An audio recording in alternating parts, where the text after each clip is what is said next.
दोस्तों 24 फरवरी 2026 को Madhepura railway station से एक ऐसी घटना सामने आती है जो स्टेशन पे मौजूद तमाम लोगों को झकझोर करके रख देती है। एक 5 साल की बच्ची अपने मां के शव को गोद में लेकर के और स्टेशन पे जो बेंच होता है उसी पे बैठी होती है और उसको ये खबर भी नहीं होता है कि उसकी मां जो है वो मर चुकी है और अब वो इस दुनिया में वापस कभी भी नहीं आ सकती है।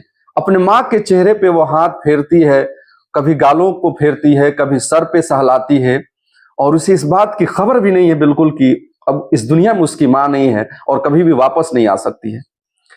स्टेशन पर मौजूद आसपास के लोग, जब आसपास के लोगों की नजर उस पर पड़ती है तो वो लोग करीब जाते हैं बच्चे के और देखते हैं, फिर घटना के बारे में जानकारी मिलती है और फिर बच्ची को भी इस बात की जानकारी होती है जब लोगों के द्वारा कि अब उसकी मां जिंदा नहीं है, इस दुनिया में नहीं है।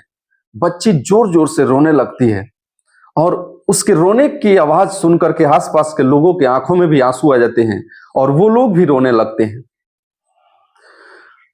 तमाम लोग गमगीन हो जाते हैं और फिर पुलिस को खबर दी जाती है। पुलिस जो है मौके पे पहुंचती है और फिर उस महिला को, जो 5 महीना से प्रेग्नेंट महिला थी, उसके शव को कब्जे में लेती है और पोस्टमार्टम के लिए भेज देती है। उस शव पे, यानी जो महिला थी, गले में जो है वो रस्से का निशान होता है, उसके शरीर पे जो है कई तरह से निशान होते हैं, वार किए गए होते हैं और इस तरह से वो पोस्टमार्टम के लिए भेज देती है। बच्ची से पुलिस पूछती है, कुछ जानकारियां लेना चाहती है, तो बच्ची बताती है कि पिताजी हम लोगों को सुबह लेकर के आए और माँ को कंधे पर लटका लिया और बोला कि तुम्हारी माँ को इलाज कराने के लिए हम ले चल रहे हैं, हॉस्पिटल चल रहे हैं, और फिर पीछे के रास्ते से स्टेशन पर ला करके और इस बेंच पे हमको बैठा दिए और माँ का सर जो हमारे गोद में रख दिया और बोले कि जा रहे हैं, हम पानी लेकर के आ रहे हैं, तब तक तुम लोग यहीं पे बैठे रहो, हम उधर से आते हैं और फिर ट्रेन आएगी तो हम लोग हॉस्पिटल चलेंगे, तुम्हारी माँ को इलाज कराएंगे और तुम्हारी माँ ठीक हो जाएगी। यही कह करके फिर बच्ची फिर से रोने लगती है। अब आप सोचिए कि क्या माजरा होगा, क्या सीन होता होगा उस वक्त कि 5 साल की बच्ची है, उसके साथ एक और छोटी बच्ची है और माँ का जो है 100 लोगों के साथ है, गोद में पड़ा है, दूसरा कोई नहीं है उन लोगों के साथ। आदाब, नमस्कार, मैं हूं इफ्तिखार और आप देख रहे हैं क्राइम अपडेट इंडिया। इस कहानी को विस्तार से समझने की कोशिश करेंगे कि आखिर इस घटना को कैसे अंजाम दिया गया और ये 100 जिसकी पड़ी है वो है कौन, पूरी डिटेल से समझने की कोशिश करेंगे। लेकिन एक बात जरूर मैं बता देने की कोशिश करूंगा कि पुराने रिश्तों को तोड़ करके नए लोगों के झांसे में आ जाना कभी कभी काफी भारी पड़ जाता है, काफी मुश्किल पड़ जाता है। चंद बहकावे में आकर के पुराने रिश्तों को तोड़ करके और किसी के वजह से किसी झांसे में पड़ जाना आपके लिए काफी घातक हो जाता है, जैसा कि इस कहानी में हुआ है। तो चलिए इस कहानी को विस्तार से समझने की कोशिश करते हैं। इस कहानी की शुरुआत होती है लगभग 8 साल पहले।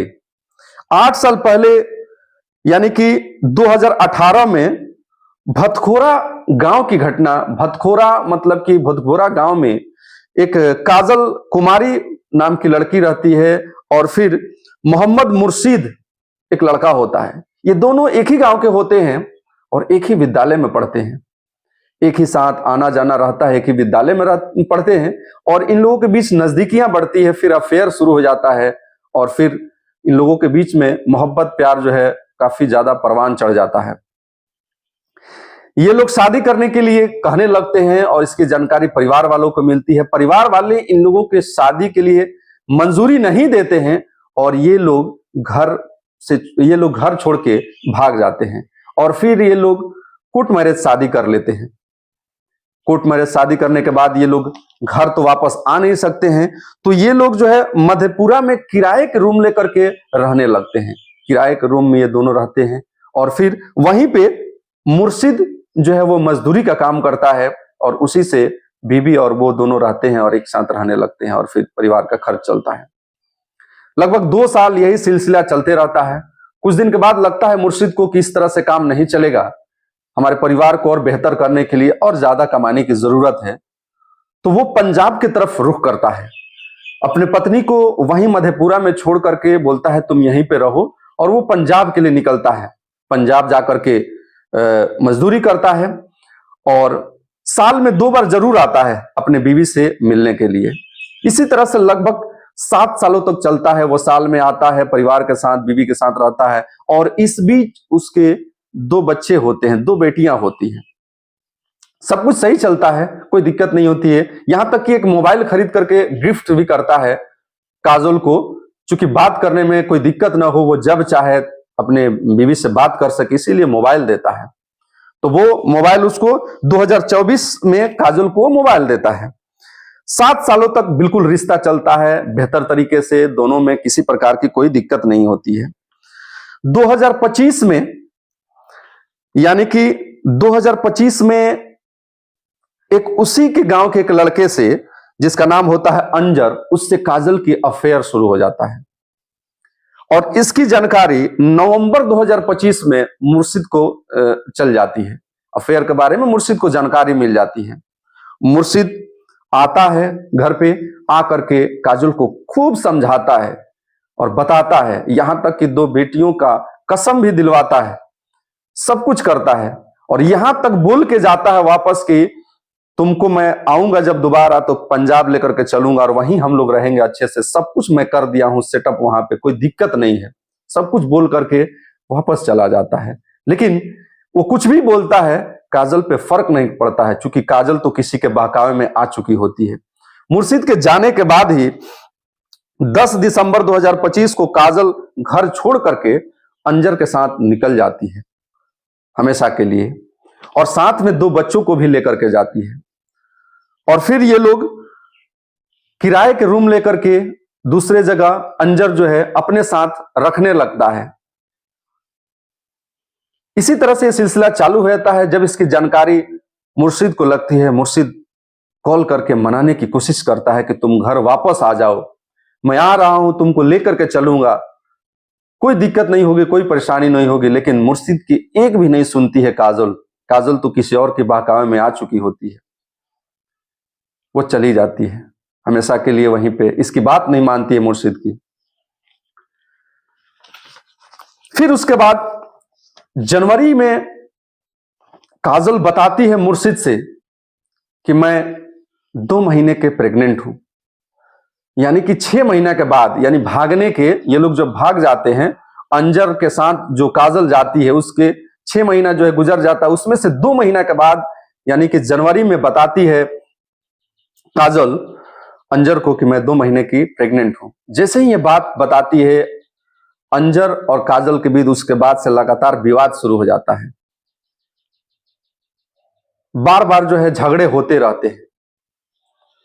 इसकी जानकारी पुलिस को, यानी कि यह बात कौन बता रहा है, तो यह बात जो है अंजर के ही एक पड़ोसी पुलिस को बता रही है। घटना के बाद जब पुलिस छानबीन करती है तो यह बात सब सामने आती है कि इस तरह से ऐसे कैसे षड्यंत्र रचा गया। तो पुलिस से ये बात जो है बता रहा है अंजर, सॉरी ये नौशाद एक पड़ोसी जो वो बता रहा है कि सर आए दिन, चूंकि हम पड़ोसी हैं तो देखते थे कि ये इन दोनों के बीच में जो अंजर था और काजल उसकी बीवी थी, बार बार झगड़े होते रहते थे। लेकिन झगड़े होते थे फिर शांत हो जाते थे। लेकिन 23 फरवरी को रात में काफी जोर जोर से आवाज आई चिल्लाने की और फिर कुछ देर के बाद आवाज शांत हो जाता है। फिर बच्चियों की भी आवाज जोर जोर से आई, फिर बच्चियों की आवाज भी शांत हो गया। तो नौशाद का कहना, हमको लगा कि हमेशा की तरह आज भी फिर से किसी बात को लेकर के विवाद हुआ होगा और शायद अंजर मामले को सब कुछ सॉर्ट आउट कर दिया होगा, समझा बुझा करके सब कुछ खत्म हो गया, तो इसीलिए शांत हो गया। तो हम भी सोने के लिए चले गए, कोई दिक्कत नहीं। लेकिन 24 फरवरी को जब जानकारी मिलती है, रेलवे स्टेशन वाली घटना के बारे में जानकारी मिलती है गांव वालों को और नौशाद को, तो ये लोग हैरान हो जाते हैं। क्योंकि जब नौशाद 24 तारीख को उसके घर पे देखता है तो घर पे ताले लगे होते हैं और बच्चियां भी नहीं होती है और वो दोनों भी नहीं होते हैं। तो ये सब बात पुलिस से जब ये नौशाद बताते हैं, चूंकि नौशाद को जब 24 तारीख की घटना के बारे में पता चलता है कि मधेपुरा रेलवे स्टेशन पे जो शव बरामद हुआ है उसके बारे में, तब ये पुलिस को सब कुछ नौशाद के द्वारा बताया जाता है।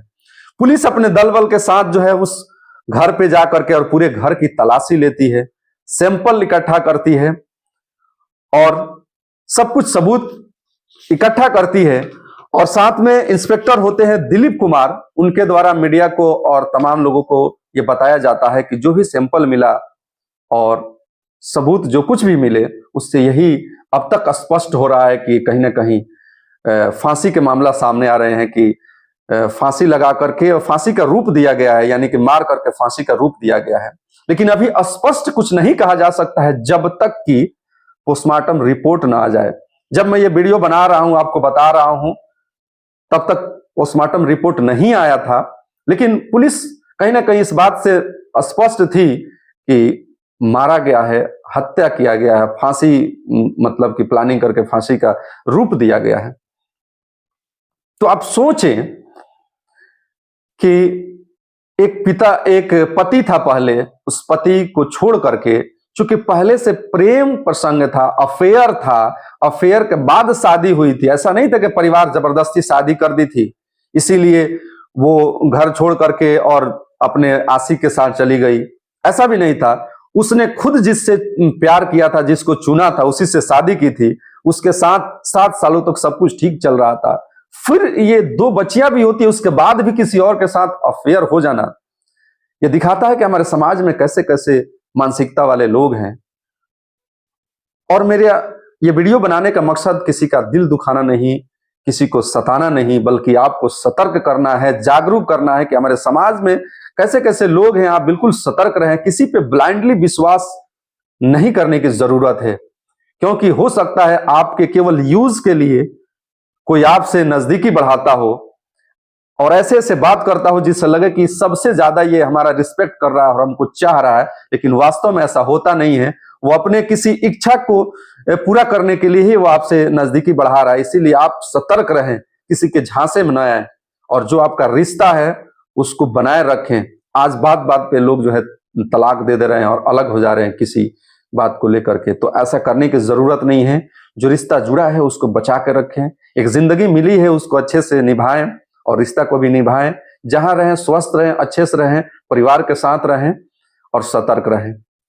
बाकी वीडियो कैसा लगा, अगर अच्छा लगा तो चैनल को जरूर सब्सक्राइब करेंगे और कमेंट जरूर करेंगे। और फिर मिलते हैं हम लोग अगले वीडियो के साथ, एक अगले सच्ची घटना के साथ। तब तक के लिए जय हिंद, जय भारत।